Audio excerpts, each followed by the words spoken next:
যুদ্ধের জন্য আমার নবীজি সাহাবায়ে কেরামদেরকে নিয়ে যেন রাস্তার দিকে তিনি গুটি গুটি পায় আস্তে আস্তে যেন এগিয়ে যান। হঠাৎ করে আমার নবীজি তিনি এলান করে দিলেন, এ সাহাবা, রাস্তা অনেক বড়, রাস্তা অনেক তাবিল, কিছু জায়গায় একটুখানি আরাম আমাদেরকে করতে হবে। জোরে বলুন না সুবহানাল্লাহ।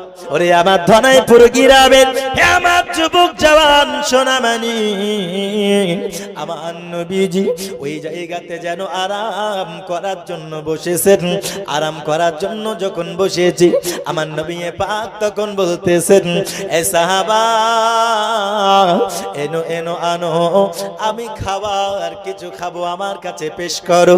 সাহাবায়ে কেরামেরাও আমার নবীর কাছে ওই সময় রুটি পেশ করেছি। আমার নবীজি তিনি আবার তখন বলতেছেন, ও আমার সাহাবারা, তোমরা তো আমায় রুটি পেশ করেছো, কিন্তু কোনো তরকারি কি নাই? তখন আমার নবীকে সাহাবায়ে কেরামেরা বলতেছেন, হুজুর, শুধুমাত্র রুটি অবশিষ্ট আছে, আমাদের কাছে কোনো সালান নাই। তেমত অবস্থাতে সাহাবায়ে কেরামেরা লক্ষ্য করেছি, হে বাবাজি সোনামণি গাবার, আমার নবীকে যখন বলেছেন, ওগো নবী, আমাদের কাছে তরকারি নাই, হঠাৎ করে যেন আমার নবী পাক সাল্লাল্লাহু তাআলা আলাইহি ওয়াসাল্লামের মাথা মুবারকের উপরে যেন একটি মৌমাছি গুনগুন গুনগুন করতেছে। সাহাবায়ে কেরামের মাথার উপরেও যেন উঠতেছেন, আমার নবীর চতুর্দিকে ঘুরতেছে। ওরে আমার দরদি, ওই মৌমাছি আমার নবীর চতুর্দিকে ঘোরাঘুরি করতেছে আর সাহাবায়ে কেরামের মাথার উপরে ঘোরাঘুরি করতেছেন। হঠাৎ করে আমার সাহাবায়ে কেরামেরা জিজ্ঞাসা করছেন নবীকে, ওগো নবী, আমরা দীর্ঘ সময় থেকে লক্ষ্য করছি যে একটি মৌমাছি আমাদের যেন মাথার উপরে গুনগুনাচ্ছে। ওগো নবী, এই মৌমাছিটা কেন আমাদের মাথার উপরে গুনগুনাচ্ছে? তখন আপনার বাবা আমার নবী পাক ওই মৌমাছিকে জিজ্ঞাসা করেছিল, এ মৌমাছি, তুমি বলো না, তুমি মাথার উপরে কেন গুনগুনাচ্ছ? অনেকক্ষণ সময় ধরে কেন ওড়াউড়ি আমাদের সামনে করতেছো? হঠাৎ করে তখন ওই মৌমাছি বলতেছেন, নবী, আপনার কাছে রুটি মোবারক আছে, কিন্তু কোনো তরকারি নাই। ওগো আমার নবীজি, আপনারা যেখানে বসে এইখানে রুটি খাচ্ছেন আর এইখানে আরাম করতেছেন, আমি মাছি, আমি সহ আবার আরো যারা জনসংখ্যা আছে সবাই মিলে অমুক জায়গাতে একটি চা কামরা তৈরি করেছি। ওগো নবীজি, আপনি খালি রুটি খাবেন, আমি মাছি আপনাকে বলে নাও, অমুক জায়গাতে আমার ওইখানে চাক রয়েছে আর ওই চাকে যেন অনেক মধু রয়েছে। ওগো নবীজি, আপনি একটু সাহাবাকে পাঠান না, যেন ওইখান চাক থেকে মধু সংগ্রহ করে নিয়ে আসে। বলে কেন? কারণ ওই মধুর চাক আমি মাছি বহন করে আনতে পারবো না, আপনি সাহাবাদেরকে আদেশ করুন না, তারা যেন চাক বহন করে নিয়ে আসি, আর আমার ওই চাকের মধু দিয়ে আপনি নবী রুটি আহার করবে। তো মৌমাছি যখন বলল, রাসূল আমার সাহাবায়ে কেরামদেরকে যখন কথাটা বললেন, হে সাহাবা, মৌমাছি আমাকে এই কথা বলছেন, আচ্ছা বলুন তো, আমার নবী মৌমাছিরও ভাষা বোঝার ক্ষমতা রাখে কি রাখে না? এ জোরে বলতে হবে। নবীর উপরে যে আকীদা আমাদের রাখতে হবে, সে আকীদার উপরে আমাদের আওয়াজ করে বলতে হবে কি হবে না? যদি আওয়াজ করে আমরা না বলি তো বাতিলরা আমাদের আওয়াজকে দাবানোর চেষ্টা করবে, ঠিক কিনা বলুন? হে দরদি আমার নবীজি সাল্লাল্লাহু তাআলা আলাইহি ওয়াসাল্লাম আমার মতো অবস্থাতে সাহাবায়ে কেরামের মধ্য থেকে আমার নবীজি হযরত আলী রাদিয়াল্লাহু তাআলা আনহুকে তিনি হুকুম দিয়ে দিলেন, হে আলী তুমি চলে যাও, তুমি ওই মৌমাছির সঙ্গে তুমি চলে যাও। আর যাওয়ার পরে আলী ওই মৌচাক থেকে তুমি মধু সংগ্রহ করে নিয়ে আসো। এ আলী আমি নবীজি ওই মধু দিয়ে রুটি সেবন করব। আমি নবীজি তোমায় আদেশ করলাম আলী তুমি চলে যাও না, ওই মৌমাছির চাকটাকে থেকে তুমি মধু নিয়ে আসবে। পরে আমার নবী আমার নবীজি সাল্লাল্লাহু তাআলা আলাইহি ওয়াসাল্লাম আমার ওই মৌমাছির কথা বুঝি, ওই মৌমাছির কথা শুনে হযরত আলী তিনাকে যেন সঙ্গে পাঠিয়ে দিয়েছেন। আব্বাজি আমার ভালো করে বুঝুন বাবা, হযরত আলী তখন চলে গেলেন মৌমাছির সঙ্গে। কিছুটা দূরের পথে যাওয়ার পরে হঠাৎ করে যেন দেখতেছেন ওই মৌমাছি যেই চাক তৈরি করেছি ওই চাকে যেন অনেক অনেক মধু রয়েছে। কি রয়েছে? মধু। এই মধু হচ্ছে এমন একটি জিনিস, এই মধু হলো আমার নবীর পছন্দের খাবার। জোরে বলুন সুবহানাল্লাহ। এই মধুকে কেউ যদি সকালবেলায় খালি পেটে হাতের তালুতে মধু নিয়ে তার উপরে কালো জিরা দিয়ে, কি দিয়ে? জোরে বলুন কি?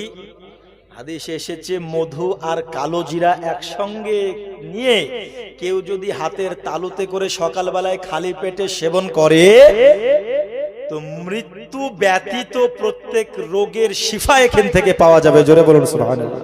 তো এই মধু আর কালো জিরা যদি হাতের তালুতে করে নিয়ে কেউ খায় তাহলে শিফা পাবেন প্রত্যেক রোগ থেকে। শুধু মৃত্যুর হাত থেকে বাঁচা যাবে, মৃত্যুর হাত থেকে কেউই বাঁচতে পারবে না। কথা বুঝলেন না? মৃত্যুর হাত থেকে কেউ বাঁচতে পারবে না, কোনো ডাক্তার কোনো মাস্টার কেউ বাঁচতে পারবে না, কেউ বাঁচাতেও পারবে না। হযরতে লুকমান হাকিমের নাম শুনেছেন? হযরতে লুকমান হাকিম বিরাট একজন জবরদস্ত আপনার বাবা আল্লাহওয়ালা ব্যক্তি ছিলেন। হে বাবাজি সোনা মানে কাবা লুকমান হাকিম আলাইহিমুস সালাম আল্লাহ পাক আল্লাহ তাআলা তিনাকে এত আধ্যাত্মিক জ্ঞানের অধিকারী বানিয়েছিলেন। এ দরদি হযরতে লুকমান হাকিম আলাইহিমুস সালাম তিনাকে আল্লাহ এত জ্ঞান দিয়েছেন, এত জ্ঞান দিয়েছেন। হযরতে লুকমান হাকিম পৃথিবীর জমিনে প্রত্যেকটা গাছের কোন কোন ফায়দা হবে, প্রত্যেকটা গাছের কোন কোন উপকার হবে, প্রত্যেকটা জ্ঞান তাকে দিয়েছিলেন। আয়ুর্বেদ সংস্থাতে হযরতে লুকমান হাকিমের মতো কেউ যেন ডাক্তার হতে পারে না। আয়ুর্বেদ ডাক্তার যারা আছে যত ফর্মুলাতে ওষুধ তৈরি করতেছি, যত ফর্মুলাতে চিকিৎসা করতেছেন, সমস্ত ফর্মুলা হলো হযরতে লুকমান হাকিমের দেওয়া। জোরে বলুন না সুবহানাল্লাহ। এ বাবা হযরতে লুকমান হাকিম আল্লাহ তাকে এত ক্ষমতা দিয়েছিলেন, তিনার যত শাগরিদ ছিল, তিনার যত সেন আপনার ছাত্র ছিল, ওরে আমার দরদি হযরতে লুকমান হাকিম যখন ইন্তেকালের সময় চলে আসেছি, হযরতে লুকমান হাকিম তিনার শাগরিদদেরকে ডাকার পরে বলতেছেন, হে আমার ছাত্ররা তোমরা শোনো, আমি হয়তো দুনিয়ার বুক থেকে ইন্তেকাল করে যাব, আমি দুনিয়ার বুকে আর আমি হয়তো থাকবো না। আমি লুকমান তোমাদেরকে আমি একটি ওসিয়ত করে যেতে চাই। হযরতে লুকমান হাকিমকে সমস্ত ছাত্ররা বলতেছেন, হুজুর আপনি বলুন না, আপনি কি ওসিয়ত আমাদেরকে করবেন? আমরা ছাত্ররা অবশ্যই অবশ্যই আপনার ওসিয়তকে পূরণ করব। হযরতে লুকমান হাকিম তিনার জ্ঞান দিয়ে দুটি যেন বড়ি তৈরি করেছিল। আমাদের মধ্যে যেমন ক্যাপসুলের ওষুধ আমরা খাই, কি খাই? ক্যাপসুল বড়ি বড়ি ওষুধ খান কি খান না? এই ক্যাপসুলের সমান দুটি বড়ি তৈরি করেছে। হে বাবা নিশোনা মানে গাবার হযরত লুকমান হাকিম আলাইহিমুস সালাম তিনি বলেছেন, হে আমার সাগীরেরা, আমি যখন ইন্তেকাল করে যাব তবে তোমাদের মধ্য থেকে সর্বপ্রথম দুই দলে বিভক্ত হবে। এক দল একটি বড়ি নেবে, আরেক দল আরেকটি বড়ি নেবে। এক দল চলে যাবে পাথরের চূড়াতে, আরেক দল চলে যাবে তোমরা জলাশয়ে। আমি লুকমান হাকিম আমি ইন্তেকালের পরে তোমরা যখন জলাশয়ে চলে যাবে, জলের উপরে পানির উপরে তোমরা ওই ওষুধটা রাখবে। আর যারা পাথরের চূড়ার উপরে যাবে, একটি পাথরের উপরে ওই বড়িটা রাখবে। তারপরে কি শিক্ষা তোমরা পাও সেটা তোমরা বিবেচনা করবে।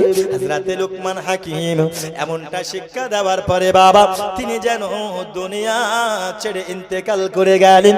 ইন্না লিল্লাহি ওয়া ইন্না ইলাইহি রাজিউন। আরে আমার দরদি হযরত লুকমান হাকিমের ইন্তেকালের পর তার ছাত্ররা সবাই যেন তার ওসিয়ত পূরণ করার কারণে দুই দলে বিভক্ত হয়ে গেল। আল্লাহুম্মা সাল্লি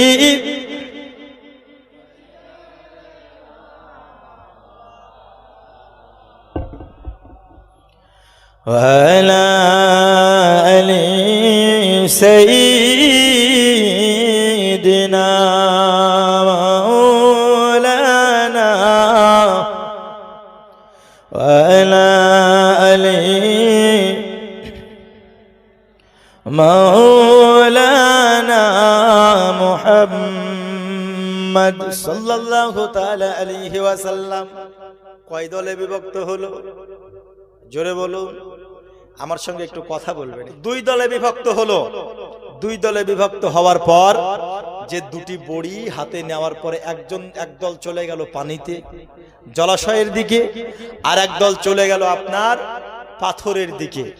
তো পাথরের উপরে যখন ওই বড়িটা রাখলো, তো পাথরটা আস্তে আস্তে আস্তে আস্তে গলতে গলতে বরফে পরিণত হয়ে এক সময় ওই পাথরটা পানিতে পরিণত হয়ে গেল। একবার জোরে বলুন সুবহানাল্লাহ।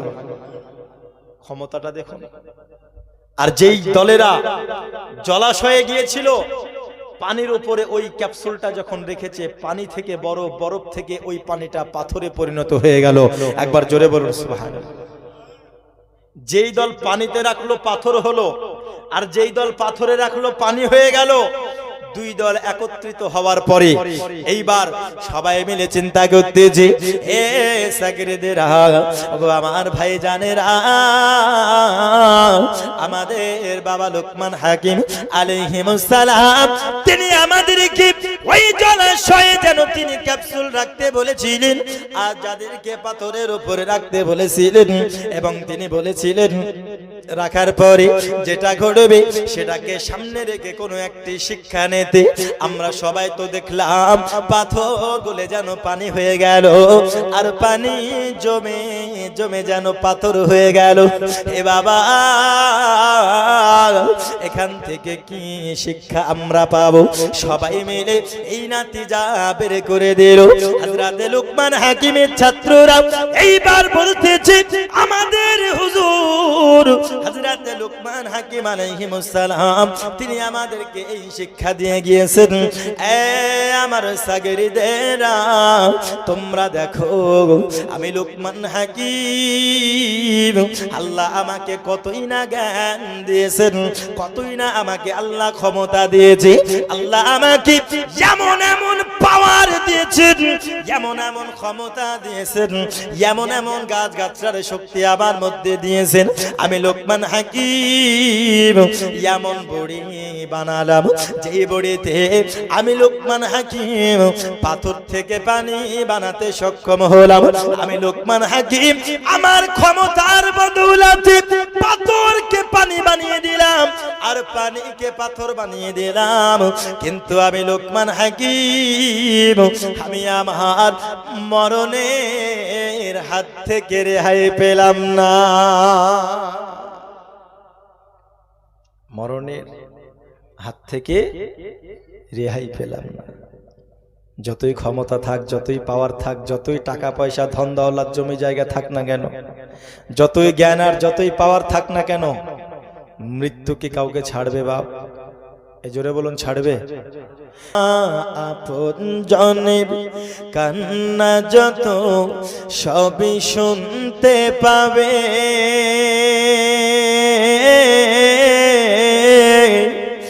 বুক ফাটবে তো মুখ ফুটবে না, কেমনে জবাব দেবে?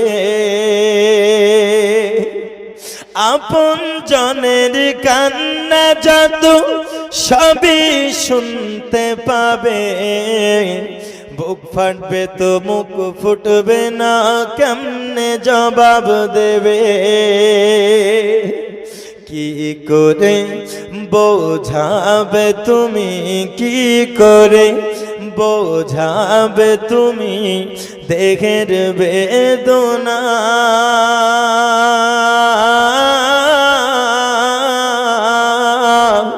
হবে মাটির বিছানা গো তোমার আসল ঠিকানা। এসেছিলে যখন তুমি এই না সাধের ভাবে, কেঁদেছিলে শুধু তুমি, হেসেছিল সবে।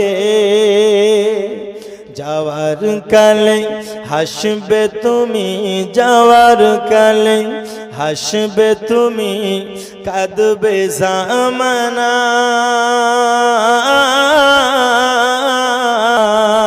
জোরে বলুন, খালি হাতে এসেছো তুমি, যাবে খালি হাতে।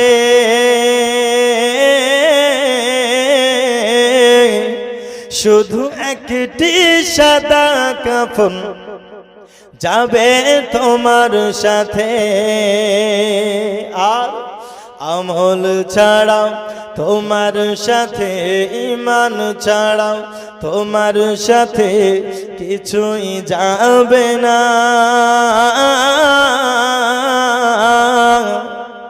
আমল ঈমান ছাড়া কিছু যাবে?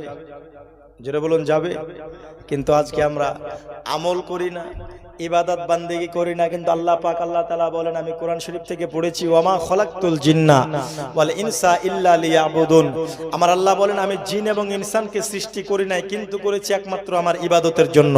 কিন্তু আমাদের মধ্যে অনেক মুসলমান এমন আছে, ইবাদতের কথা শুনলে ওদের অসুখ শুরু হয়ে যায়, হয় না গো? আমার আব্বা জি সোনামানি কাবান, আমার নবীজি সাল্লাল্লাহু তাআলা আলাইহি ওয়াসাল্লাম বলেছেন, মৃত্যু ব্যতীত প্রত্যেক রোগের ওষুধ হলো কালো আর মধু, মধু আর কালো জিরাও। ওরে আমার দরদি, যদি সম্ভব হয় সঠিক খাঁটি মধু বাড়িতে নিয়ে নেবেন, আর দোকান থেকে কালো জিরা নিয়ে নেবেন। কালো জিরা গুলো একটু হাতে ডলন দেওয়ার পরে মধু দিয়ে যদি সকালে খালি পেটে খেতে পারেন, বাবা রমজান মাসে তারাবি পড়েন না, কোমরে ব্যথা করে, ইনশাআল্লাহ দূর হয়ে যাবে। থাইরয়েড হয়েছে, একটু সেবন করুন না, ইনশাআল্লাহ দূর হয়ে যাবে। ওরে পেটে গ্যাস হয়েছে, রোজা রাখতে পারেন না, রোজা রাখার বাহানা আপনারা খুঁজতেছেন না রাখার জন্য, কিন্তু বাবা আপনাদেরকে কত সুন্দর ইলাজ বলে যাই, রোজা রাখা আপনার প্রতি সম্ভব হবে, তারাবি পড়া আপনার প্রতি সম্ভব হবে। হে বাবা জি সোনামানি কাবান, এমন করে করে রমজান মাসের ইবাদত আমাদের জন্য সক্ষম হবে। আরে রমজান মাসটা কি আমরা মুসলমান যারা এমন করে আমরা অতিবাহিত করে দিই দরদি, আমাদের মতো হতভাগা আর কেউ থাকলো না। কারণ আমার নবী বলেছেন, রমজান মাসে অন্যান্য মাসে ফরজ ইবাদত করলে যত সওয়াব হবে, রমজান মাসে কোন ব্যক্তি যদি নফল ইবাদত করে অন্যান্য মাসের ফরজ ইবাদতের সমতুল্য রমজান মাসে নফল ইবাদতের সওয়াব দেবে। ওরে আমার দরদি, অন্যান্য মাসে আপনারা যত দান সাদকা করবেন, রমজান মাসে যদি আপনারা দান সাদকা করেন বাবা, আল্লাহ পাক আল্লাহ তাআলা তার দ্বিগুণ পরিণাম আপনাকে দেবে। অন্যান্য বিভিন্ন মাসে যাহা কিছু আপনি করুন না কেন ইবাদত, রমজান মাসে যদি আপনি করে নেন আল্লাহ পাক আল্লাহ তাআলা তার 10 গুণ সওয়াব আপনাকে দেবে। কিন্তু আমাদের মধ্যে হতভাগা এমন মুসলমান আছে বাবা, যারা এই রমজান মাসটাকে আমরা হেলায় দুলায় কাটিয়ে দিই, আমরা খেলাধুলায় কাটিয়ে দিই, আমরা নেশা করতে করতে কাটিয়ে দিই। হে আমার ধনাইপুর গ্রামের, হে আমার তরুণ যুবক, হে আমার দরদি, আজকে বুকে হাত রেখে বলুন, একটি মায়ের লাল যার বয়স অন্তত 7 বছর হয়ে গেছে, মেয়ে হোক বা ছেলে, পুরুষ হোক চাই মহিলা, বুড়া হোক চাই বুড়ি হোক, আজকে বুকে হাত দিয়ে এই ধনাইপুরের সরজমিনে একটু আল্লাহকে সাক্ষী রেখে একটু বলুন না হুজুর, আমরা আগামী রমজান মাসে প্রত্যেকটা ছোট বড় নফল ফরজ সুন্নাত ইবাদত ইনশাআল্লাহ আমরা সবাই করব ইনশাআল্লাহ। জোরে বলুন ইনশাআল্লাহ। যাই হোক বাবাজি সোনামানিক আমার, তো আমার নবী পাক সাল্লাল্লাহু তাআলা আলাইহি ওয়াসাল্লামের কাছে মধু নিয়ে আসলেন কে? কোন সাহাবী?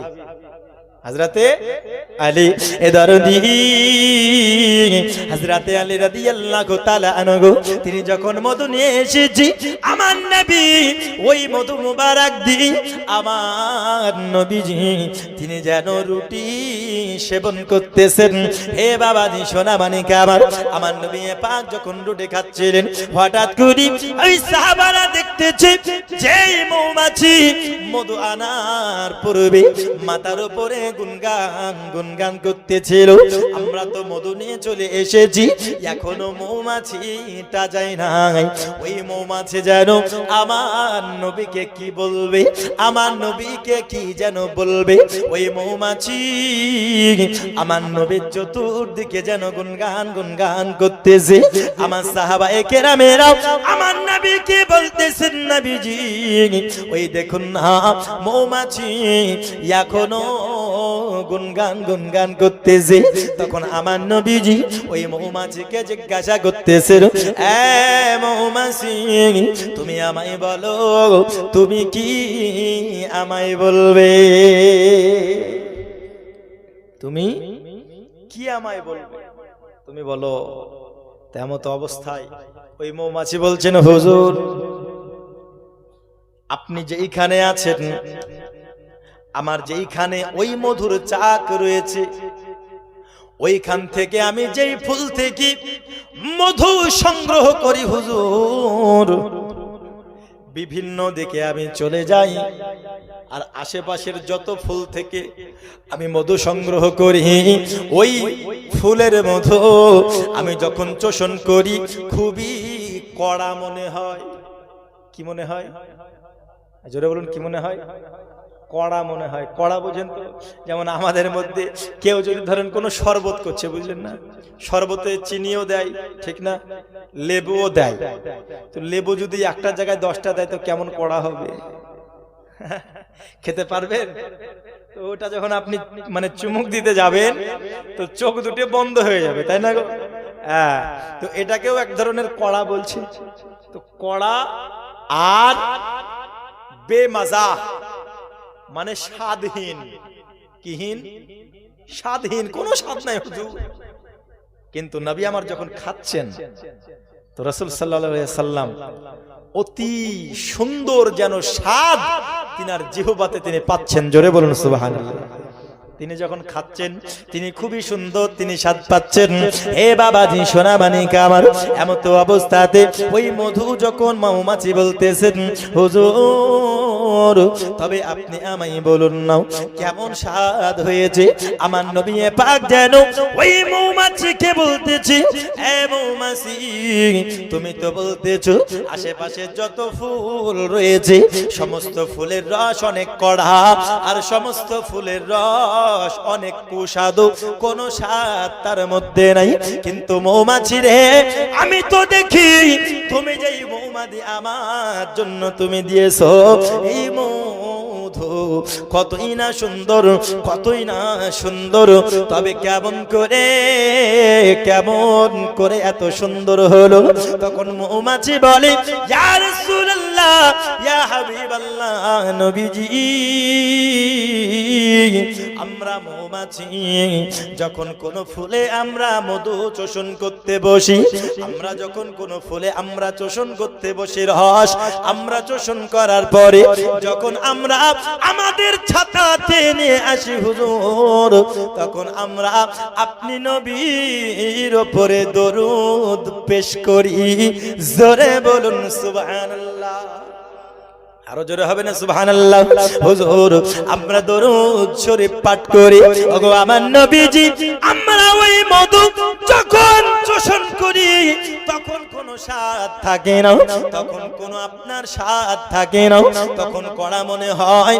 কিন্তু যখন আমরা আপনি নবীর উপরে আমরা মৌমাছি আমরা দরুদ পাঠ করে নবী, তখন আল্লাহ পাক আল্লাহ তাআলা আমাদের ওই কুসাদু মধুকে আপনি নবীর উপরে দরুদ পড়ার কারণে আমাদের এই মধুটা আল্লাহ যেন সুস্বাদু বানিয়ে দেয়। কেন? ইয়া রাসূলুল্লাহ, আপনার উপরে আমরা দরুদ পড়ি যখন আমরা ফুলে বসি আর ফুল থেকে যখন মধু চোষণ করি। আরে তারই জন্য তো দেখবেন মৌমাছি শত শত রকমের ফুল থেকে মধু চোষণ করে, ঠিক কিনা? শত শত। কিন্তু যদি 10 রকম ফুল থেকে মৌমাছি মধু সংগ্রহ করে তাহলে স্বাদ তো 10 রকম হওয়ার দরকার ছিল নাকি গো? কিন্তু স্বাদ একই রকম হয়, ঠিক না? একই রকম হয় আর সুস্বাদু হয়। কেন?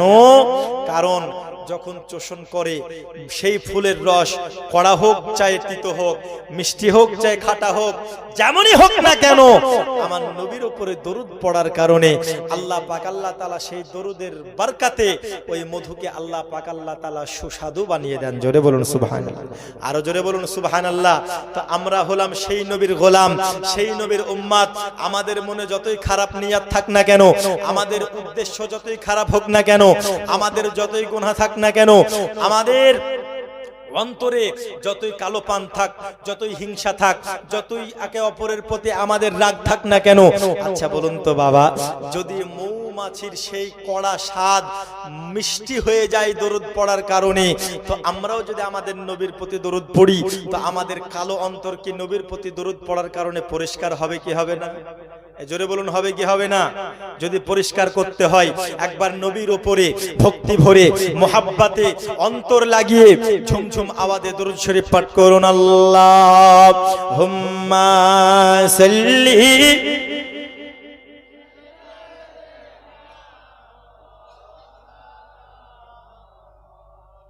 ওয়া আলা আলি সাইয়্যিদিনা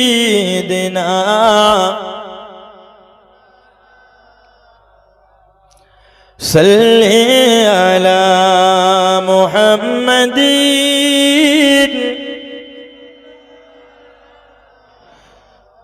हरदम ज़बान से निकलो पाक नामे, हरदम ज़बान से निकलो शफीना मुहम्मद। नबीर रोजा शरीफ देखे मन भरे ना। जोरे बोलুন সুবহানাল্লাহ। নাতে রাসূল পড়া হচ্ছে সাহাবীদের সুন্নাত, আর নাত গজল শোনা হলো স্বয়ং নবীর সুন্নাত। জোরে হবে না সুবহানাল্লাহ? আমি সাহাবার সুন্নাত পালন করছি, কিন্তু আপনারা নবীর সুন্নাত পালন করছেন। কার সুন্নাত? জোরে বলুন কার সুন্নাত? নবীর সুন্নাত। তো আপনারা যদি আমার সঙ্গে পড়েন আবার আপনারা শোনেন, তাহলে নবী এবং সাহাবা দুজনেরই সুন্নাত পালন হচ্ছে কি হচ্ছে না? জোরে বলুন হচ্ছে কি হচ্ছে না?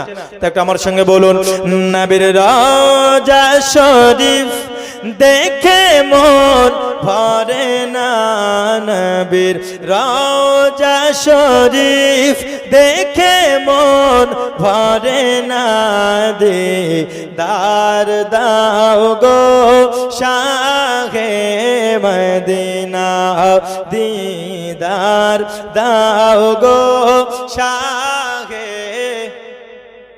মদিনা বলুন দিদার দাও গো শাহে মদিনা জোরে বলুন সুবহানাল্লাহ আরশের মেহমান করেছেন আল্লাহ কত শান কত মান মোর কামলিওয়ালার জোরে বলুন আরশের মেহমান করেছেন আল্লাহ কত শান কত মান মোর কামলিওয়ালার ও গো মদিনাওয়ালা করো করুণা ও গো মদিনাওয়ালা করো করুণা দিদার দাও গো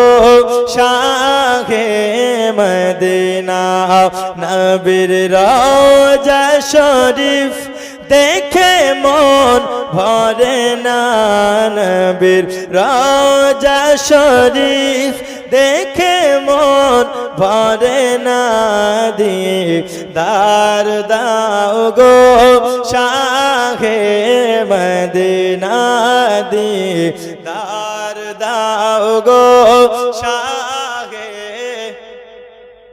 আরো জোরে দিদার দাও গো শাহে মদিনা জালি মুবারক দেখিলে এক নজর নূরেতে ঝলমল করবে ভিতর ও গো সিরাজ মুনির কাছে ডাক দাও না ও গো সিরাজ মুনির কাছে ডাক দাও না দিদার দাও গো শাহে মদিনা দিদার দাও গো শাহে মদিনা আল্লাহুম্মা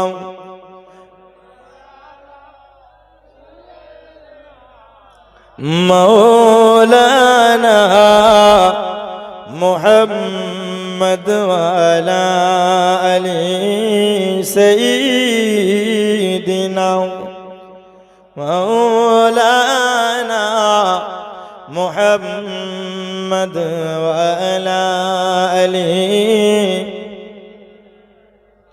مولانا محمد صلى على محمدين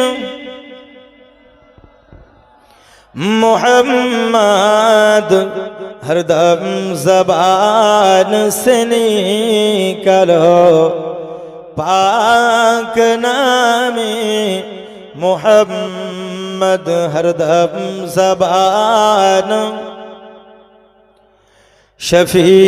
শফিনা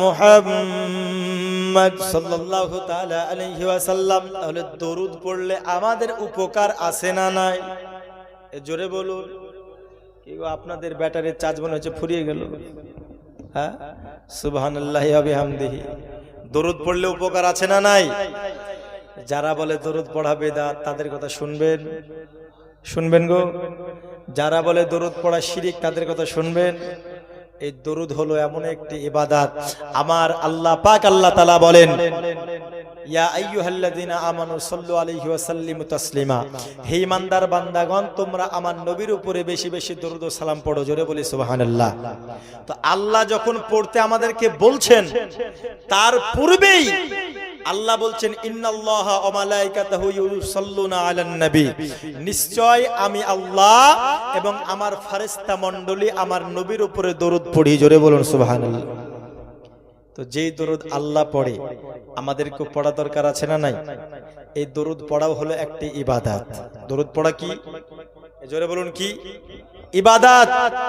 আজকে আমাদের মধ্যে, আমি যেমন প্রথমে আপনাদেরকে বললাম, আল্লাহ আমাদেরকে দুনিয়ার বুকে পাঠিয়েছেন কেন? ইবাদতের জন্য। কিসের জন্য? জোরে বলুন, কিসের জন্য? ইবাদতের জন্য। কিন্তু আমরা যতটা পারবো ইবাদতের দিকে আমাদেরকে মগ্ন থাকতে হবে, অগ্রসর হয়ে থাকতে হবে। ইবাদত যেমনই হোক না কেন, চাহে নামাজ হোক, চাহে আপনার রোজা হোক, যাকাত হোক, হজ হোক, দরুদ হোক, সালাত হোক, যাই হোক না কেন, তার মধ্যে আমি আপনাদেরকে বললাম ইবাদতের কথা এই জন্য যে আমাদের ইবাদতের দ্বিগুণ সওয়াব পাওয়ার মাস হচ্ছে পবিত্র মাহে রমজান। কোন মাস?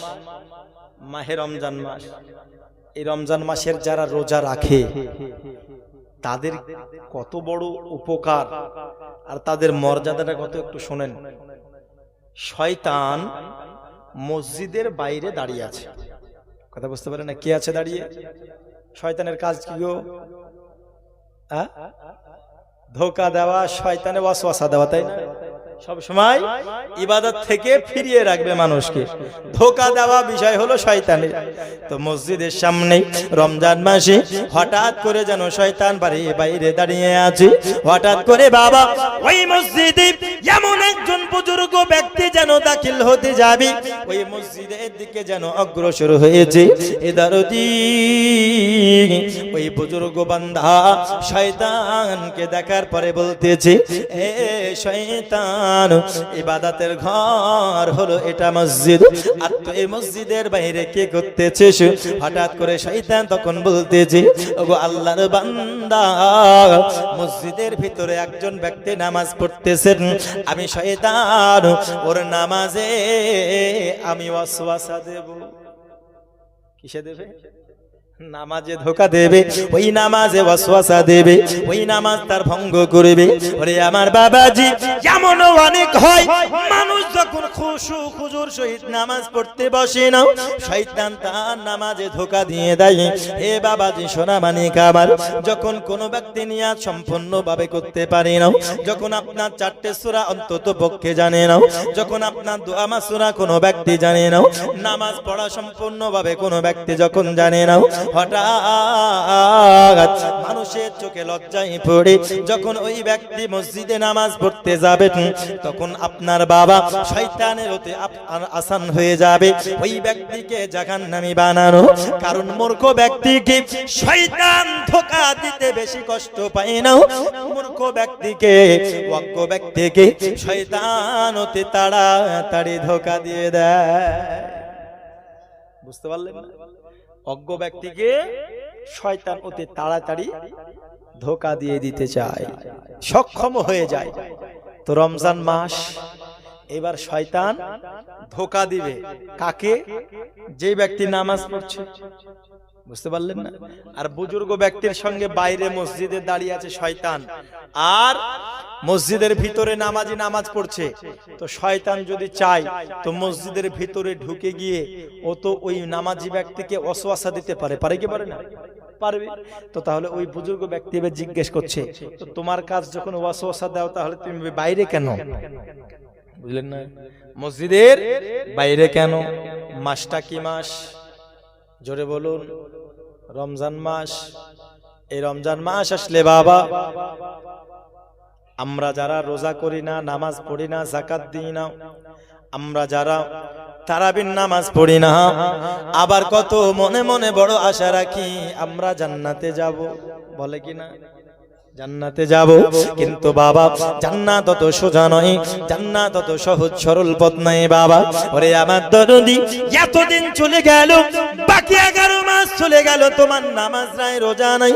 এখন তুমি রমজান মাস আসতে দেখেছো, মাওলানা সাহেব ওয়াজ করেছেন 1 টাকা দান করলে 10 টাকা সওয়াব পাওয়া যাবে। রমজান মাসে তুমি যদি রোজা রাখো তবে দ্বিগুণ সওয়াব পাওয়া যাবে।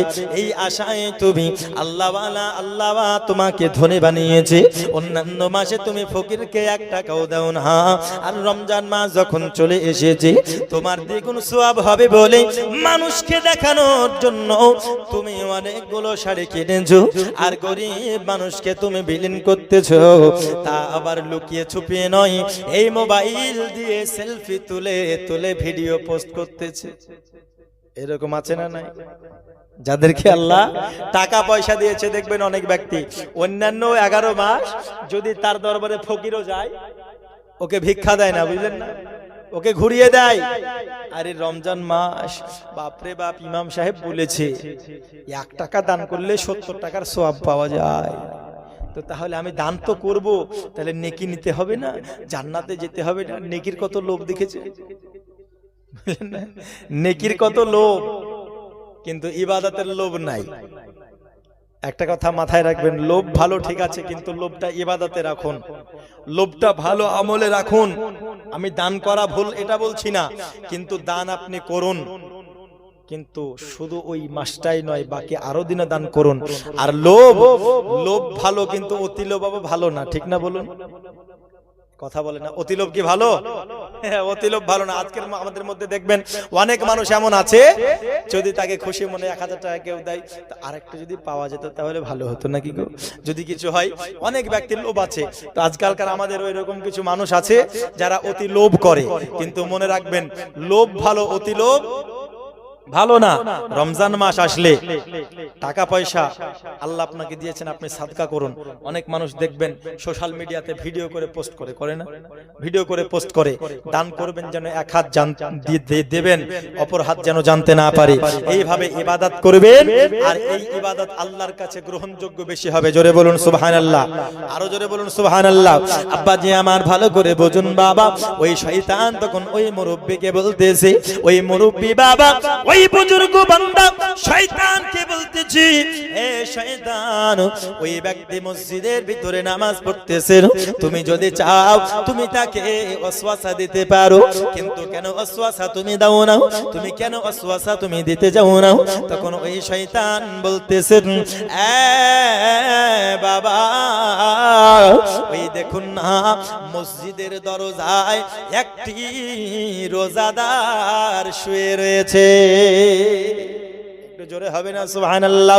ওরে আমার রমজান মাসের রোজা না রাখনেওয়ালা মুসলমান, একটু ভালো করে বুঝুন না বাবা, ওই মুরব্বিকে শয়তান বলতেছে, আমি ওই ব্যক্তিকে মসজিদের ভিতরে ঢুকে আমি তাকে ওয়াসওয়াসা দিয়ে দিতে পারি, কিন্তু মসজিদের দরজায় ওই রোজাদার শুয়ে আছে, আর রোজাদার ওই মসজিদের দরজায় শুয়ে থাকার কারণে আমি ইবলিস ওই মসজিদে আমি প্রবেশ করতে পারবো না, কারণ ওই ব্যক্তি আল্লাহর রোজা রেখে আমার জন্য যেন ওই ব্যক্তি গার্ড দিয়ে দিয়েছে।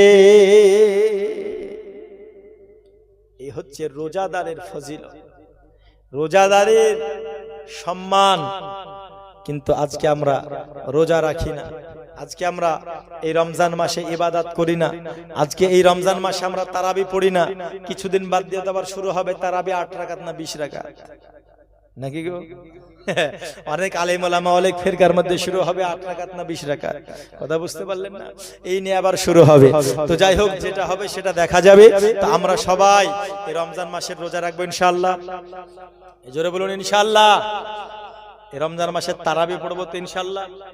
জোরে বলুন ইনশাআল্লাহ। তারাবি পড়বেন, রোজা রাখবেন।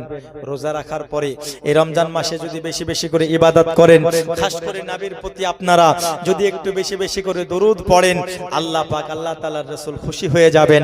আর যদি আমার নবী খুশি হয়ে যায়, তবে আমার আল্লাহ খুশি হয়ে যাবে। নবী খুশি হলে আল্লাহ খুশি হবে, কারণ আমার আল্লাহ পাক আল্লাহ তাআলা বলেছেন, কুল ইন কুনতুম তুহিব্বুনাল্লাহ ফাত্তাবিউনি ইউহিব্বুকুমুল্লাহ ওয়া ইয়াগফির লাকুম যুনুবাকুম ওয়াল্লাহু গফুরুর রহিম। আমার আল্লাহ বলেন, হাবিব, কেউ যদি আমি আল্লাহর ইত্তেবা করতে চাই, কেউ যদি আমি আল্লাহকে পেতে চাই, কেউ যদি আমি আল্লাহর ইত্তেবা করতে চাই, ওগো নবীজি সে যেন আপনি নবীকে ভালোবাসে। ওগো আমার নবীজি, যেই ব্যক্তি আপনি নবীকে ভালোবাসলো সেই ব্যক্তি আমি আল্লাহকে পেয়ে গেল। যেই ব্যক্তি আপনি নবীর ইত্তেবা করলো সেই ব্যক্তি আমি আল্লাহর ইত্তেবা করলো। আমি আল্লাহ আপনি নবীকে যে ব্যক্তি ভালোবাসলো না আমি আল্লাহকে সেই ব্যক্তি পাবে না। ওরে আমার আল্লাহর কাছে পৌঁছানোর জন্য আমার নবীর ভালোবাসা অতি দরকার। জোরে বলুন না সুবহানাল্লাহ। এ বাবা, তাই আমরা জানো মালের থেকে আমরা যখন নবীকে ভালোবাসতে পারবো তখন আমরা আল্লাহ রাজি খুশি হাসিল করতে পারবো। এ বাবাজি সোনা মানিকা, আমার পৃথিবীর জমিনে আমরা কতই না ইবাদত করি, কতই না আমরা রোজা রাখি বাবা, কতই না আমরা হজ করি, যাকাত দিই, কিন্তু কোন ইবাদত আল্লাহর দরবারে কবুল হবে না যতক্ষণ পর্যন্ত না আমাদের ঈমান মজবুত থাকবে, আমাদের ঈমানটা বজায় থাকবে। আর ঈমানের মূল হলো আমার দয়াল নবীর ভালোবাসা। ওরে আমার দরদি, আমার নবীকে যারা নিজের জান ও মালের থেকে ভালোবেসেছে তারা পৃথিবীর জমিনে কামিয়াব হয়ে গেছে, তারা দুনিয়া ও আখিরাতে কামিয়াব হয়ে গেছে।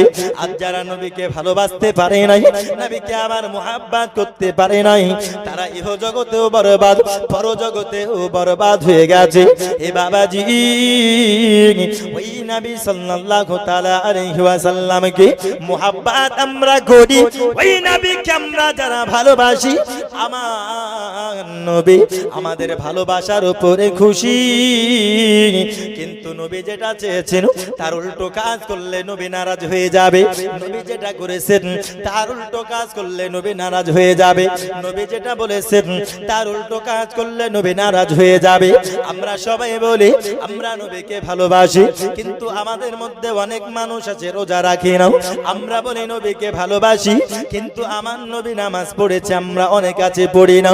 আমরা সবাই বলি আমরা নবীকে ভালোবাসি, কিন্তু আমার নবীজি হযরত হালিমাতুস সাদিয়ার জন্য তিনি তিনাকে এত ভালোবেসেছেন। আমার নবী তিনার দুধমা হালিমাকে এত মুহাব্বত এত করেছেন, এত ভালোবেসেছেন আমার নবীজি।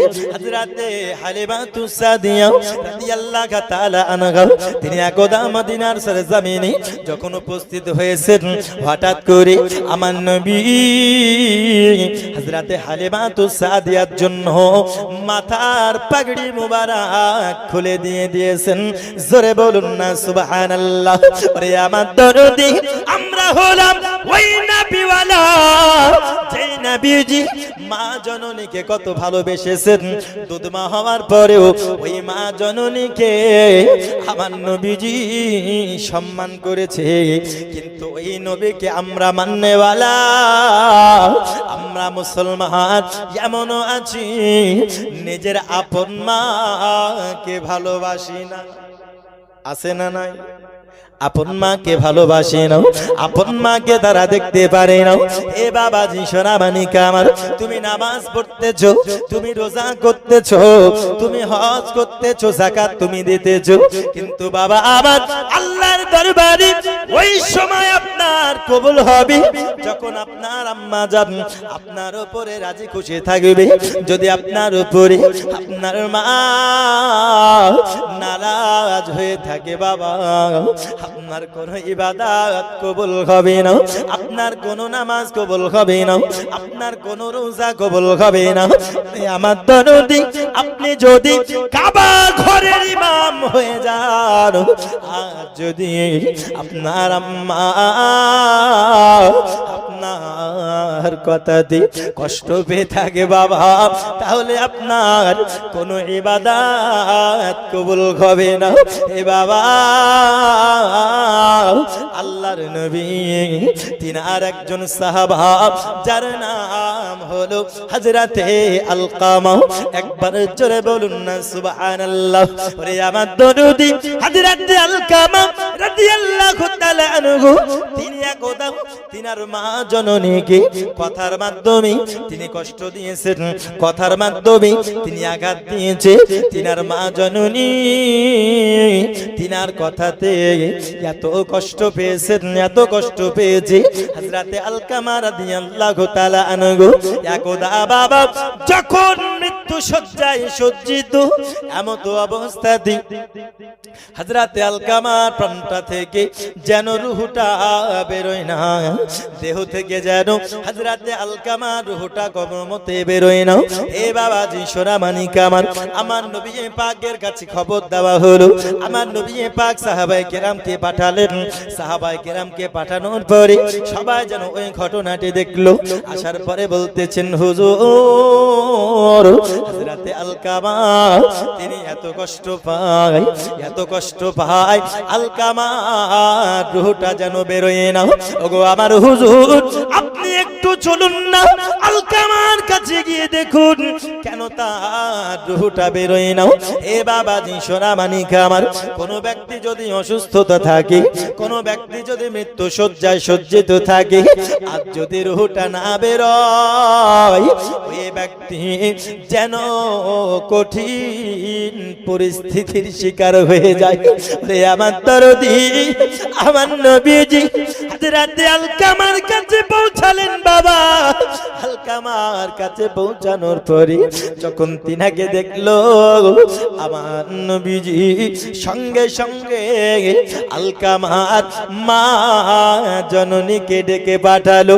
বলতেছে কোথায় আলকামার আম্মা জানটা কোথায়? হঠাৎ করে গ্রামবাসী তখন বলতেছেন ও হুজুর, হুজুর আলকামার আম্মা জান ঘরের মধ্যে কান্না করতেছে, আলকামাকে কি দেখতে আসে না? সবাই বলে হুজুর আলকামাকে দেখতে আসে না, আলকামাকে কেউ যেন ওনার মা যেন দেখতে আসে না। কারণ আলকামা তিনার মা জননীকে অনেক কষ্ট দিয়েছে কথার মাধ্যমে। আমার নবী পাক সাল্লাল্লাহু তাআলা আলাইহি ওয়াসাল্লাম এবার আলকামার আম্মা জানকে ডেকে পাঠালো। ওরে আমার দরদি মা জননীর মনে কষ্ট দিয়েছে, যার জন্য হযরত আলকামাকে মা জননী দেখতে আসে না। এ বাবা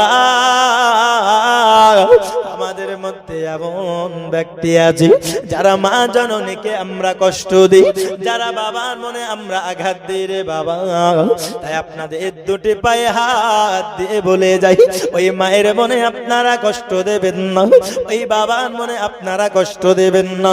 যে মা জননী কত কষ্ট করে দুনিয়ার বুকে আপনাকে লালন পালন করেছেন, কত কষ্ট করে দুনিয়ার বুকে আপনাকে জন্মগ্রহণ করিয়েছে, এই মা জননী যখন আপনাকে দুনিয়ার বুকে আনবে, তখন যেন কিয়ামতের কিঞ্চিত পরিমাণ কষ্ট সহ্য করেছে। কিয়ামতের সুগরা যাকে বলা হয়, হে বাবাজি সোনামানিক আমার, মা জননী এমনও আছে সন্তান জন্ম দিতে দিতে গিয়ে মারা যায়। এরকম হয় কি হয় না? সন্তান জন্ম দিতে গিয়ে মারা যায়। ওই মায়ের মনে তুমি কষ্ট দাও না, না না তোমরা কষ্ট দিও না। কারণ যে মা জননী তোমায় কত কষ্ট করে গোসল বানায়, তোমায় কত সুন্দর করে তেল মাখায়, তোমায় দুগ্ধ পান করায়, তোমায় লালন পালন করেছে, ওই মায়ের মনে কষ্ট দিও না। একবার জোরে বলুন না সুবহানাল্লাহ। আরে হাতে পায়ে তেল মাখায়, দিল শক্ত করি, প্রস্রাব পায়খানায় আমি মায়ের কোলে করি, তবু না আমার রাগ করিল, ভিজল গো এমতে, আমার শুকনায় রাখি আমায় থাকে ভেজাতে। আবার অসুখ হইলে দেখি চাইয়া, আরে মারই সে বিছানাই পইড়া রে, বলে আমায় আল্লাহ লিয়া না গো সন্তানের নিও কেহ না, দুঃখের দরদি মা, জনম দুঃখিনী মা,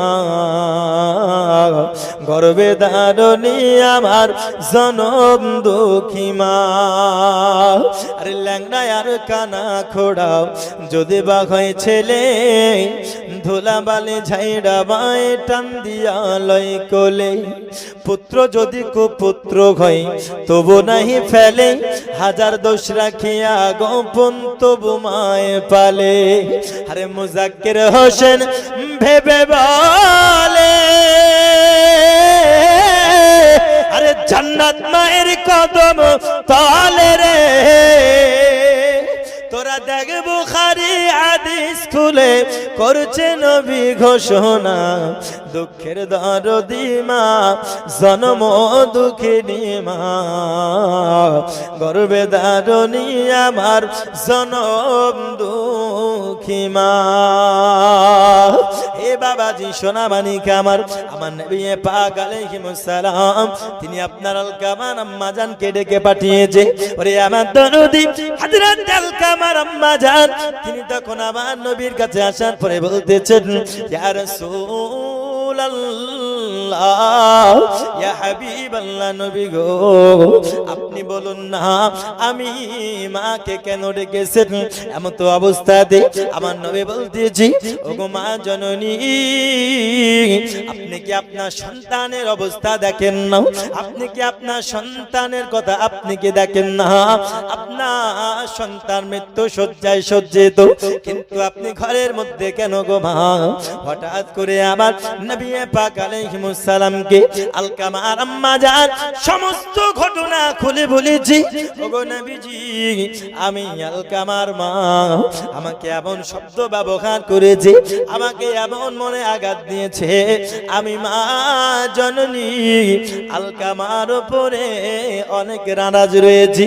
তখন আমার নবী বলতেছেন, ওগো মা জননী আপনি আপনার সন্তানকে ক্ষমা করে দিন, না হলে আপনার সন্তান জাহান্নামে যাবে। কোথায় যাবে? জাহান্নামে যাবে। মা আপনি আপনার সন্তানকে ক্ষমা করে দিন। তো মায়ের মনে এত আঘাত দিয়েছে, মা জননী কিন্তু বলে, হুজুর না, আমাকে এত কষ্ট দিয়েছে আমি ক্ষমা করব না, এত কষ্ট দিয়েছে আমি ক্ষমা করব না। একবার মহাব্বতে দরুদ আল্লাহুম্মা ওয়া আলা আলি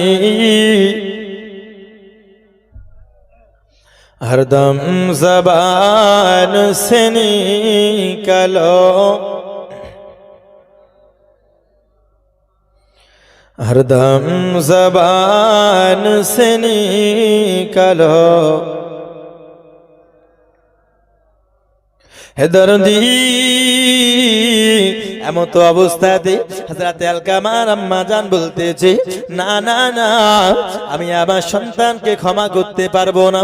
ওরে আমার দরদি, এমন তো অবস্থাতে আমার নবীজি বারংবার বোঝানোর চেষ্টা করতেছেন, ওগো আম্মা জান আপনি আপনার সন্তানকে ক্ষমা করে দিন, আপনি আপনার সন্তানকে ক্ষমা করে দিন।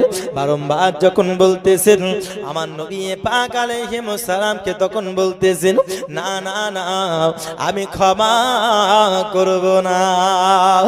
আমার নবীজি এমন অবস্থাতে যখন তিনি দেখলেন হযরত আলকামাকে কোনো মতে ক্ষমা করতে চাইছে না, হে বাবাজি সোনা মানিক আমার নবী পাক আলাইহিস সালাম তিনি আপনার সাহাবাদেরকে হুকুম দিয়ে দিলেন, হে আমার সাহাবারা, তোমরা যেখান থেকে পারবে শুকনো শুকনো লকড়ি কুড়িয়ে আনো। কি লকড়ি? খড়ি, শুকনো শুকনো গাছের ডাল খড়ি তোমরা কুড়িয়ে আনো। কেন? কারণ ওই খড়ি নিয়ে আসবে, তখন আমার নবী বলবে কি করতে হবে। খড়ি নিয়ে আসা হলো, আমার নবী বললেন তোমরা সাজিয়ে দাও। খড়িকে সাজানো হলো, অনেকটা লম্বা করা হয়েছে, সাজানো হয়েছে। ওরে আমার দরদি, আমার নবী এইবার বলেছেন, ওই লাকড়িতে তোমরা আগুন ধরিয়ে দাও। জোরে বলুন আল্লাহু আকবার। ওই লাকড়িতে তোমরা আগুন ধরিয়ে দাও। আগুন ধরানো হলো। আব্বাজি আমার আগুন যখন ধরিয়ে দিয়েছেন, আমার নবী পাক আলাইহিস সালাম তখন বলতেছি, নিয়ে আসো আলকামা শরীরটাকে নিয়ে আসো। আমি নবীজি আমি হুকুম দিলাম আলকামা কি এই আগুনের মধ্যে পোড়ানো হবে, কারণ আলকামা রূহটা যেন বেরোয় না। আগুনের মধ্যে জাদু পড়িয়ে দিই, তাহলে আলকামা রূহটা হয়তো বেরিয়ে যাবে। আব্বাজি আমার মা জননীকে ওইখানে দাঁড় করিয়ে রেখেছে। আমার নবী পাক আলাইহিস সালাতু ওয়াস সালাম যেন আলকামা শরীরটাকে আপনার সাহাবায়ে কেরামকে আদেশ করে দিয়েছেন, এই সাহাবা তোমরা নিয়ে চলো না আলকামা শরীরটাকে, তোমরা ওই আগুনে নিয়ে চলো। এর দরদি আমার নবী পাক আলাইহিস সালাম যখন হুকুম দিয়ে দিয়েছে, ওই জ্বলন্ত আগুনে আলকামা শরীরটাকে যখন নিয়ে যাওয়া হলো বাবা, তখন ওই আলকামার আম্মা জান বলতেছেন, হুজুর আপনি আমার সন্তানকে কোথায় নিয়ে যাচ্ছেন? আম্মা জানকে দেখতে বলা হলো, তখন আম্মা জান দেখতেছেন তার সন্তানকে যেন আমার নবীজির হুকুমে ওই জ্বলন্ত আগুনের মধ্যে নিয়ে যাবে। এমত অবস্থাতে আমার ওই কন্যা ওই মহিলা বলতেছেন, হুজুর আপনি আমার সন্তানকে কোথায় নিয়ে যাচ্ছেন? আমার নবী বলেন, আম্মা তোমার সন্তানের প্রাণটা যেন বেরোয় না, আমি নবীজি তোমার সন্তানকে আমি এই জ্বলন্ত আগুনে পুড়িয়ে দেব। জ্বলন্ত আগুনে আমি পুড়িয়ে দেব। আচ্ছা বলুন তো, কোন মায়ের সামনে যদি সন্তানকে জ্বলন্ত আগুনে পোড়ায়, মা কি দেখবে? কথা বলে না, মা কি দেখে সহ্য করে থাকতে পারবে? মা কি দেখতে পারবে? পৃথিবীতে সবাই আপনার কষ্ট দেখতে পারবে, কিন্তু মা আপনার কষ্ট দেখতে পারবে কি? দেখতে পারবে না। আজকে আমাদের মধ্যে অনেকের মা নাই, অনেকের বাবা নাই, এরকম আছে না নাই? জোরে বলুন আছে না নাই? অনেক আমরা এখানে আছি এতিম। আল্লাহ পাক আল্লাহ তাআলা রাসূল বলেছেন, 3 প্রকার ব্যক্তির দোয়া আল্লাহ কখনো ফেরান না। কয় প্রকার? জোরে বলুন কয় প্রকার? 3 প্রকার। যারা দোয়া করলে আল্লাহ পাক আল্লাহ তাআলা কবুল করে নেন, কখনো ফেরান না। তার মধ্যে 1 নাম্বার হচ্ছে মাতা পিতা। জোরে বলুন সুবহানাল্লাহ। 1 নাম্বার কে? মাতা পিতা। আজকে আমাদের মধ্যে এই যে দোয়া করবে, আমাদের মধ্যে অনেকের মাতা পিতা দুনিয়া থেকে চলে গেছে, ঠিক কি না? দুনিয়া থেকে চলে গেছে। আজকে আমরা হয়তো তাদের কবরটাতে গিয়ে একটু জিয়ারত করি না, আজকে হয়তো তাদের জন্য একটু দান সাদকা করি না, তাদের জন্য একটু আমরা দোয়া করি না। আজকে তাদের বদৌলতেই আমরা দুনিয়াতে এত আয়েশ ও আরামের জিন্দেগি অতিবাহিত করছি, ঠিক কি না? অতিবাহিত করছি। ওই মায়ের কথা আমাদের আজকে অনেকের মনে নাই।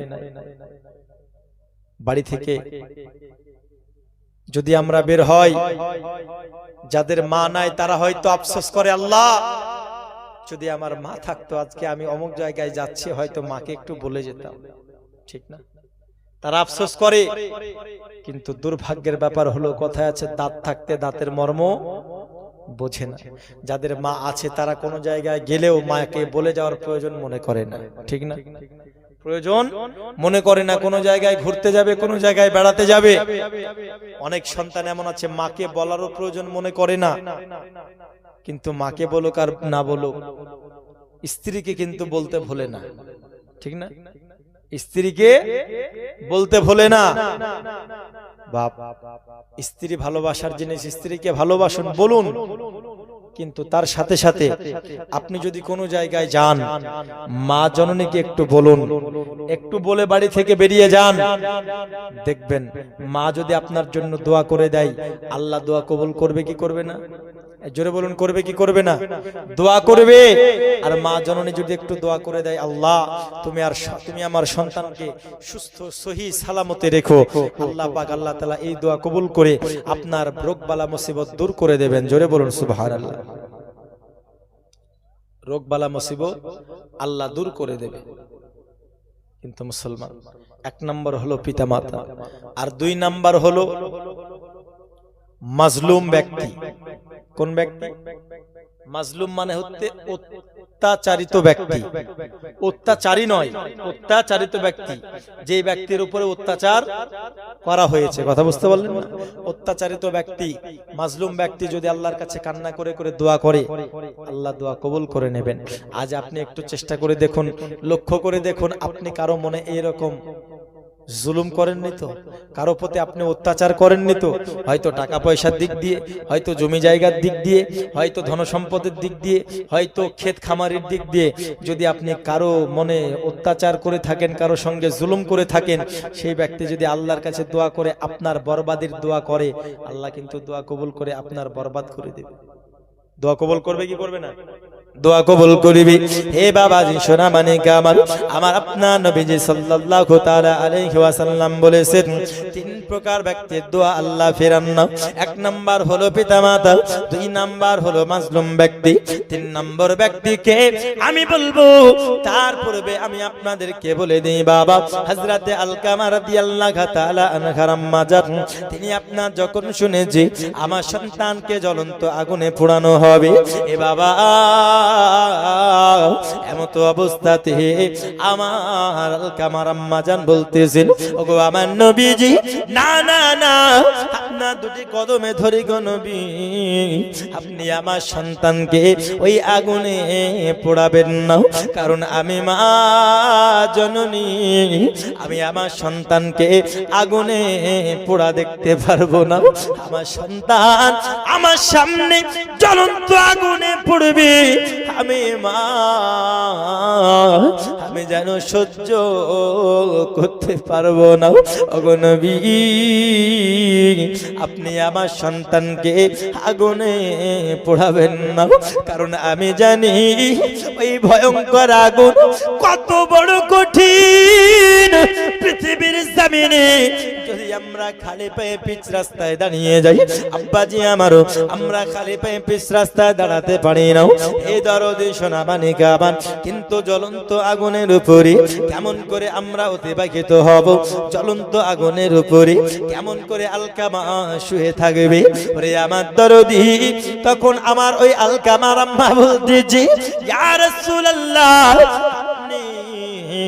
আমার সন্তানকে আগুনে পোড়াবেন না, কারণ আমি মা জননী, আমি এটা সহ্য করতে পারবো না।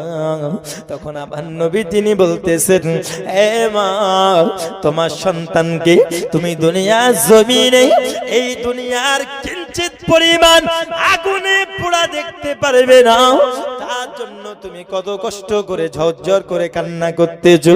কিন্তু মা জননী, তুমি যদি তোমার সন্তানকে ক্ষমা না করো, তুমি যদি তোমার সন্তানকে মাফ না করো, তাহলে তোমার সন্তান এই দুনিয়ার আগুনে নয়, এই দুনিয়া থেকে শত শত গুণ বেশি ভয়ঙ্কর জাহান্নামের আগুনে পড়বে। ওগো মা জননী, তুমি জাহান্নামের আগুনে কেন তোমার ছেলেকে ফেলে দিচ্ছ? তুমি ক্ষমা করে দাও, তোমার সন্তান জান্নাতি হয়ে যাবে। আমার আলকামার আম্মা জান, তিনি বলতেছেন, ইয়া রাসূলুল্লাহ, ইয়া হাবিবাল্লাহ নবীজি, আমি মা পৃথিবীর জমিনে ওর কতই না আঘাত সহ্য করেছি, ওর কতই না কথাবার্তা সহ্য করেছি, ওর কতই না অত্যাচার সহ্য করেছি। ওগো নবীজি, আমি তার মা, আমি দুনিয়ার বুকে তার কতই না আঘাতপ্রাপ্ত কথা শুনেছি। কিন্তু নবী আমার, আমি আলকামার আম্মা জান, যেই সন্তানকে আমি হাতে পিঠে কোলে করে মানুষ করেছি, আমি মা জননী, ওই সন্তানকে জাহান্নামের আগুনে পড়তে দেখতে পারবো না, কারণ আমি মা। মা জননীর মনে এত আপনার মায়া থাকে, মা জননীর মনে এত দয়া মায়া থাকে সন্তানের প্রতি বাবা, ওই সন্তানের জন্য মা নিজের জীবন দিয়ে দিবে। কিন্তু মা তিনার সন্তানকে জাহান্নামে পড়তে দেখতে পারবে না। আব্বাজি আমারও এমন করে ওই আম্মা জান বলতেছেন, ওগো নবী আমি মাফ করে দেওয়ার কারণে যদি আমার সন্তান জান্নাতি হয়, আমি মা আমার সন্তানকে আমি ক্ষমা করে দিলাম। একটু জোরে হবে না সুবহানাল্লাহ? আমি ক্ষমা করে দিলাম হুজুর, আমি আলকামাকে ক্ষমা করে দিলাম। হযরতে আলকামাকে যখন তিনার মা ক্ষমা করে দিয়েছেন, তো সঙ্গে সঙ্গে হযরতে ইসরাইল এসে হযরতে আলকামার রূহটাকে যেন আরামদায়ক ভাবে বের করে নিয়েছেন। জোরে বলুন সুবহানাল্লাহ। আরামদায়ক ভাবে, কষ্ট করে নয়। এতক্ষণ পর্যন্ত মৃত্যু শয্যায় সজ্জিত রূহটা বেরোচ্ছিল না, কষ্ট হচ্ছিল। জান অনেক সময় মানুষ এমনও আমরা দেখেছি যারা কষ্টের তুলনায় মৃত্যুটাকে পছন্দ করে নিয়েছে, ঠিক কিনা? মৃত্যুটাকে পছন্দ করে নিয়েছে। ধরুন কোনো ব্যক্তির চিকিৎসা এমন হবে যেন তাকে প্রচুর প্রচুর আঘাত সহ্য করতে হবে, কিন্তু অত আঘাত দিন বাই দিন সহ্য করার থেকে একভাবে তারা আল্লাহর কাছে দোয়া করে, আল্লাহ তুমি আমাকে কষ্ট দিয়ে মৃত্যু দিও না, আমাকে হট করে তুমি তুলে নাও। ঠিক কিনা বলো? হট করে তুলে নাও। আব্বা যে আমার সোনামানি, তো হযরতে আলকামা রাদিয়াল্লাহু তাআলা আনহু তিনার রূহটা তখন বেরিয়ে গেল। নবীর সাহাবা হওয়ার পরে মায়ের মনে কষ্ট দেওয়ার কারণে তিনার রূহটা বেরোচ্ছিল না, কত কষ্ট পাচ্ছিল। আর আমরা তো নবীর সাহাবা নয়, আমরা হলাম গুনাহগার, সিয়াকার, খাতাকার, বদকার। আমরা জীবনে কত গুনাহ করেছি, কত পাপ করেছি। তৎসহ যদি মায়ের মনে কষ্ট দিই, আচ্ছা বলুন জান্নাতে কি যেতে পারবো? জোরে বলুন পারবো? জান্নাতে যেতে পারবো না। কেন? কারণ ওই মায়ের মনে কষ্ট দিলে জান্নাতে যাওয়া যাবে না। কারণ আল্লাহ পাক আল্লাহ তাআলা জান্নাতকে সন্তানের জন্য মায়ের কদমের তলে রেখেছেন। জোরে বলুন সুবহানাল্লাহ। আরো জোরে বলুন সুবহানাল্লাহ। কোথায় রেখেছে? মায়ের কদমের তলে রেখেছে। তো ওই জান্নাত পেতে হলে এই মায়ের সেবা দরকার আছে না নাই? আল্লাহ বলেন ওয়াবিল ওয়ালিদাইনি ইহসানা, তোমরা তোমার পিতামাতার সঙ্গে সদ্ব্যবহার করো। এই মাকে ভালোবাসতে হবে, বাবার আদেশ পালন করতে হবে, বাবাকে ভালোবাসতে হবে। পিতামাতা ছাড়া আমরা যতই জালসা শুনি, যতই আমরা রোজা রাখি, যতই দান সদকা করি, যতই ইবাদত করি না কেন, পিতামাতা যদি আমরা সন্তুষ্ট না করতে পারি, কোন ইবাদত তো দূরের কথা, জান্নাত তো দূরের কথা, জান্নাতের গন্ধ পর্যন্ত পাবো না। তো এই মাকে আমরা ভালোবাসবো তো ইনশাআল্লাহ? বলুন না ইনশাআল্লাহ। এই ধনাইপুরের সারজামিনের মানুষ মাকে ভালোবাসে? জোরে বলুন বাসে? যারা যারা মাকে ভালোবাসে দুই হাত তুলে বলি সুবহানাল্লাহ। দুই হাত তুলে বলুন সুবহানাল্লাহ। এই দেখেন বক্তা চলে এসেছে, একবার তাকবীরের ধ্বনিটা লাগান, নারে তাকবীর। কি গো তাকবীর কই আপনাদের? তাকবীর দেন, নারে তাকবীর, নারে রিসালাত, নারে রিসালাত। মাসলাকে আলা হযরত উলামায়ে আহলে সুন্নাত হযরত মুফতি মনিরুল ইসলাম রিজভী সাহেব, নারে তাকবীর, নারে তাকবীর। হায় হায় হায় হায়, আল্লাহু আকবার শব্দটা আপনাদের মুখ থেকে যদি না বের হয় তাহলে আর কি বেরোবে আপনাদের মুখ থেকে গো? সুবহানাল্লাহ সুবহানাল্লাহ। একটু তাকবীরের ধ্বনিটা যদি নারে তাকবীর বললে কি বলতে হয়? জোরে বলুন কি বলতে হয়? আল্লাহু আকবার। আর নারে রিসালাত বললে ইয়া রাসূলুল্লাহ বলুন নারায়ে তাকবীর, আল্লাহু আকবার, নারায়ে রিসালাত ইয়া রাসূলুল্লাহ, নারায়ে তাকবীর, আল্লাহু আকবার, নারায়ে রিসালাত ইয়া রাসূলুল্লাহ। সিদ্দিক, ফারুক, উসমান, হায়দার, চারজন সাহাবা সবচেয়ে বেহতর। জোরে বলুন সুবহানাল্লাহ। হ্যাঁ, সিদ্দিক, ফারুক উসমান হায়দার চারজন সাহাবা সবচেয়ে বেহতর কারণ তাদের দিলে আছে আল্লাহর পয়গম্বর নারায়ে তাকবীর আল্লাহু আকবার জোরে নারায়ে তাকবীর আল্লাহু আকবার নারায়ে রিসালাত ইয়া রাসূলুল্লাহ দেখা দাও ওগো নবীজি তোমারি দিদারের আশায় মোরা আছি জোরে বলুন আরেকটু জোরে বলুন না সুবহানাল্লাহ বক্তা আসার পরে যদি শ্রোতাদের মুখের আওয়াজ এমন শুনে তো বক্তা তো এমনি মন খারাপ করবে নাকি গো দেখা দাও ওগো নবীজি তোমারি দিদারের আশায় মোরা আছি দু চোখ